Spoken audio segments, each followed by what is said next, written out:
চলো তোমাদের সাথে আজ শেয়ার করি আমার ইন্টার্নশিপের আরও একটা দিন। ভিডিওটা ছিল 16 জুলাইয়ের। যদিও বা আমার ইন্টার্নশিপ এখন শেষ হয়ে গিয়েছে ওই 28 জুলাই। মানুষের জীবনে এমন কিছু কিছু সময় আসে যে নিজের পছন্দের জায়গাটা, নিজের কিছু কিছু পছন্দের মানুষকে ছেড়ে চলে আসতেই হয়। তেমন আমার পছন্দের মানুষগুলোকে ছেড়ে আমাকেও চলে আসতে হয়েছে, কারণ আমি ছিলাম ইন্টার্ন। কিন্তু ইন্টার্ন হয়েও তারা আমাকে এতটাই ভালোবাসা দিয়েছে বা তারা আমার কাছে এতটাই প্রিয় হয়ে গেছে যে তাদেরকে ছেড়ে আমার আসতে ইচ্ছাই হচ্ছিল না। কিন্তু কিছু করার নেই, চলে তো আসতেই হবে। তো যাই হোক, আমি যেই ডিপার্টমেন্টের ইন্টার্ন ছিলাম সেদিন ছিল সেই ডিপার্টমেন্টে পুজো। তার পাশাপাশি সেদিন ছিল রথযাত্রা। তাই তোমাদের সাথে কিছু ক্লিপস অ্যাড করে দিলাম। আর জানো তো, আমি আমার ফোনের ক্যামেরাতে ফটো ভিডিও ক্যাপচার করতে অনেক ভালোবাসি। আশা করছি তোমরা সবাই আমার প্রোফাইল দেখে বুঝে গেছো।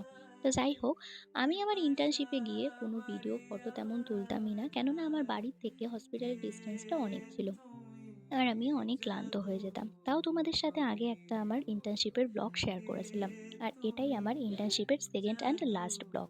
সেই দিনটা কিভাবে কাটালাম ছোট ছোট ক্লিপসের মাধ্যমে তোমাদের সাথে তো শেয়ার করেই দিলাম।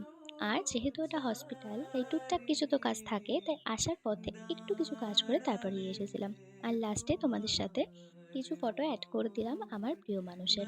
যাই হোক, সবাইকে অনেক মিস করব। আজকের ভিডিওটা এই পর্যন্তই। ততক্ষণের জন্য সকলকে টাটা, বাই।